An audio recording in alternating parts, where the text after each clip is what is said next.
Hey there and welcome back to my channel. I'm so glad that you are here. In today's video, I'm going to be showing you my Christmas bullet journal layouts for 2021. Let's jump right in. In the past, I have always felt really overwhelmed by Christmas, and that's because it tends to sneak up on me, and then I realize at the last minute I'm not quite ready. So last year I decided to get organized ahead of time, and there were a few layouts that really serve well for me, like they really helped me get organized and get everything ready. So I decided to do those layouts again this year. Whether you're like me and you want to use this to get organized, or if you want to have some Christmas layouts to include in your journal, or whether it's a combination of both, I hope this video gives you some fun ideas. So the first layout I've created is my gift guide, and this was probably one of my most helpful layouts last year. It really helped me get organized what I was buying for everybody, and then I could basically organize my shopping based on what I wanted to buy. So if I kind of had a plan ahead of time, I could go into the stores and kind of tackle like a whole bunch of my list without having to put too much thought into it at the actual store. This saved me a ton of time last year, and so I definitely wanted to include it again this year. I started by writing in the header, and as you can see here, I used stencils to write this in. It was just a fun font, and lettering is not something that I am very good at, so I do like to use stencils here and there, and I think this font is really cute. Next, I started drawing the chart where I'm actually going to map out what I'm buying and for who. And so this chart just goes basically edge to edge on the page. It fills the whole thing. And then I have a couple columns within. So I have one column at the beginning in my journal. It's 5 spaces wide, and that's for who the present is for. The second column is quite a bit larger. It takes up about 2/3, and that is where I write down what the actual present is. And the last 2 columns are just so that I can budget for that item, and then I can also check off once I've purchased the item. Those columns are each 2 spaces wide.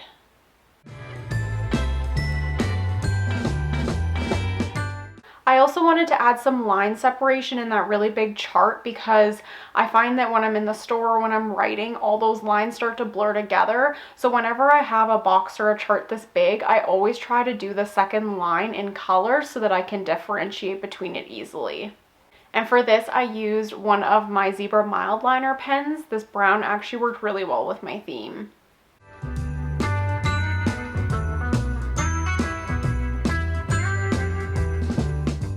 I used a soft green color to color in the gifts header, and again, all these colors go with my December layout video, so if you want to check out my December layouts as well, I'll have that linked below in the description, but all these colors match with my December theme, so all the layouts work together seamlessly. Next, I wanted to add in some fun doodles, and I mean, it's a gift giving page, so of course I'm gonna do presents. So I just drew a couple present boxes at the top here, and I wanted to make them a little bit colorful, but I didn't want to go overboard on this layout. So I basically just took my red Tombow pen and I just colored in the pattern paper of the presents. And the last thing I did, I just drew a border around the page, and that's just so that it would be kind of similar to the page before. Again, just trying to make it look seamless together.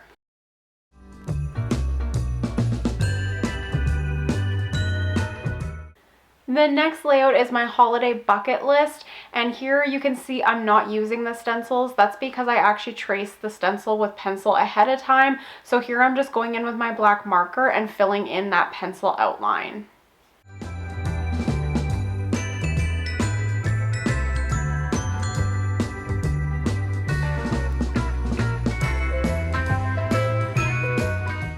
Next, I used my red Tombow dual brush pen to draw a border around the outside of the page.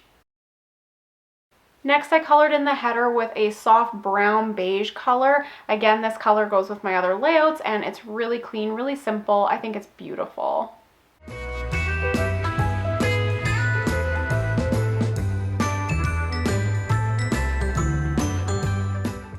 And then last but not least, I just drew some mistletoe doodles in the corners, and then I colored them in.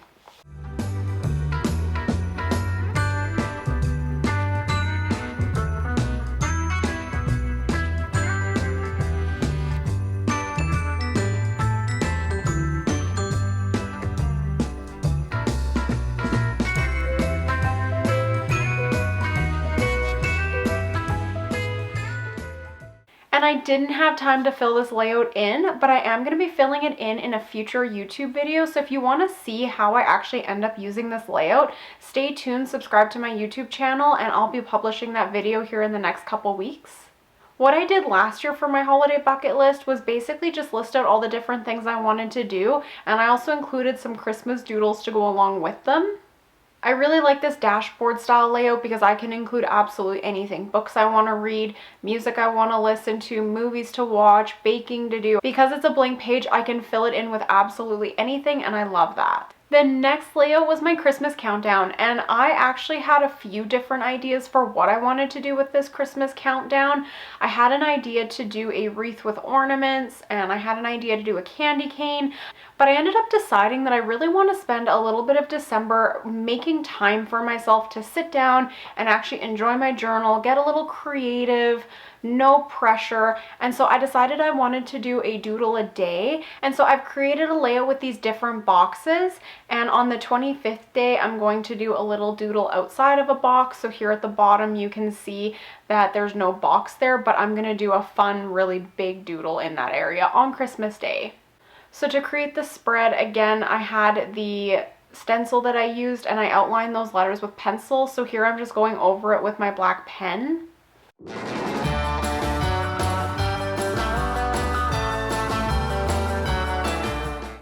Then I started by drawing in my boxes, and I measured these out before I did the video, but basically they are 4 spaces wide by 5 spaces tall, and then there's a space between each box.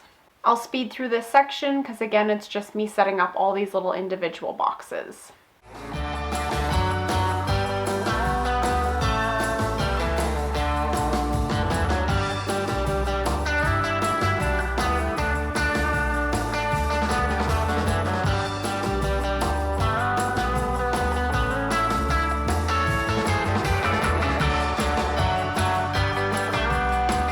And lastly, I came in with my green pen, I filled in the header, and then I also did a little calligraphy at the bottom to finish off that header title.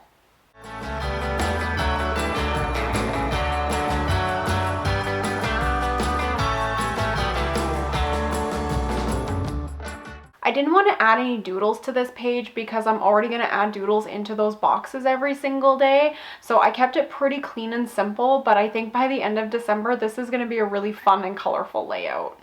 And the last layout I've included is my baking layout. And this one turned out a little different. I did not consider the cookies in the corner when I created the chart, but that's okay. I still think it turned out really cute.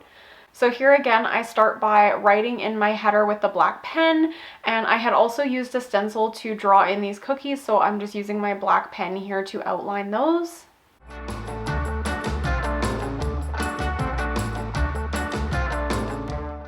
Next, I create the charts or the boxes, and I created 2 in total. So the first one is where I'm going to list out the different recipes or the different things I want to bake.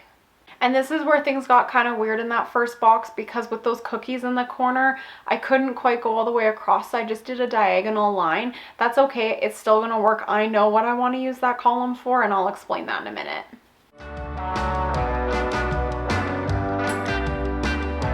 The second box at the bottom of the page is going to be used for my shopping list. And so that one's 4 columns in total. So I basically just drew the box here and then I split it in half. And then at the end of each half, I drew one more small column, 1 space wide. And that's just so I can check off ingredients as I'm getting them.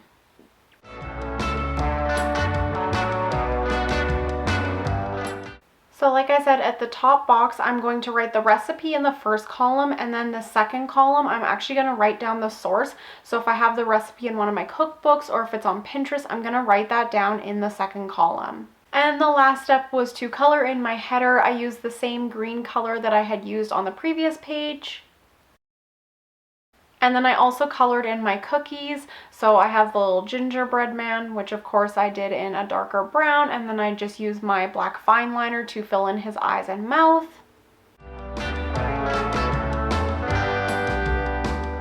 And for the sugar cookie, I did a cute little green outline with the word Merry Christmas on it and a little tree doodle.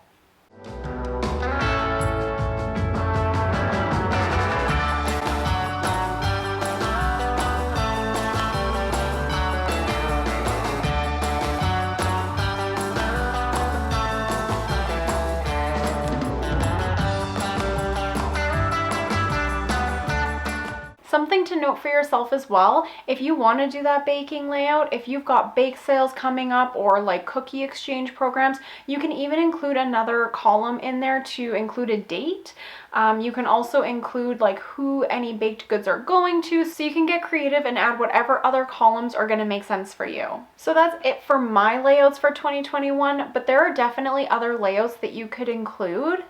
Some ideas include holiday cooking. This is something I did last year when I was hosting a dinner. I didn't include it this year because I'm not hosting a dinner, but if you are, I would highly recommend using this layout. I've included a photo here to show you how I set this up last year. Another fantastic idea is cards to send. I did this one last year so that I could make sure I got people's mailing addresses ahead of time. I decided not to include it this year because I'm going to use last year's layout, but if this is your first year sending out cards, or if you want to make sure you're sending everybody one, I would definitely recommend this layout. I've included a photo here as well of how I did this last year.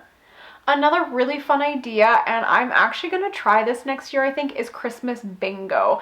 And so I feel like that kind of combines the bucket list with the Christmas countdown. So it's definitely something I'm going to try next year. And if you want any ideas on how to do this, definitely do a quick search in YouTube, because I've seen other YouTubers create this bingo card. Another fantastic layout, especially if you're watching your money or if you just want to make sure you're not going crazy on how much you're spending, is a holiday budget. Between the gifts, the stocking stuffers, the Christmas parties, the food, the dinner, it gets expensive really quickly. And so if you want to watch and manage how you're spending your money this holiday season, a Christmas budget might be a really good idea. I've included a photo here of one of my own Christmas budget layouts. Feel free to steal that if that looks like it would work for you. Another fun layout is stocking stuffers. So I did have a gift guide, and I don't have a ton of people to buy for, so I'll include my stocking stuffers on there. But if you have a lot of people to buy for and you want to keep your presents separate from your stocking stuffers, I would highly recommend creating a layout for this. There's tons of really great ideas on Pinterest and YouTube, so do a quick Google search and you'll find loads of ideas. This can be a really fun layout to create. If you're struggling to come up with ideas for things that you want yourself for Christmas, consider making a wish list layout. This can be really good because you can take some time, sit down, really think about what you want, and then you can send that list off to your loved ones. I always hate when somebody asks what I want for Christmas and I just can't think of anything on the spot, like my mind just goes blank. So I do like to create this layout typically, and then I can use that to give that to my loved ones. If you want to break up your layouts, maybe consider adding a quote page. I'm definitely going to be doing this in December, but I think I'm going to do it somewhere sporadically, like between my weeks. If I have a day where I'm feeling creative, I'm probably just going to throw in like a random quote page. But yeah, if that's something you want to do, definitely recommend. There's so many great Christmas quotes, and you could add tons of colors, you could add some doodles, you could also keep it really simple and it would look absolutely beautiful. And the last idea I have is holiday movies. So you could include this in your bucket list if you want, but I know for myself, I have a list of like a ton of movies I like to watch. So if you have quite a few movies, you might consider making a specific layout just for the movies you want to watch. Theoretically, you could do this for anything. You could do it for activities, you could do it for music, anything. But I find that the movies is like the most popular one because there's so many great Christmas movies out there. Alright, and that is it for this video. I really hope you liked it, and I hope it gave you some ideas and inspiration for Christmas bullet journal layouts you can include in your own journal this year. If you like this video, be sure to hit the like button below, and if you want even more tips and ideas for how you can use your bullet journal, be sure to hit the subscribe button as well. I upload new videos every single week. I'll see you guys in my next video. Bye for now.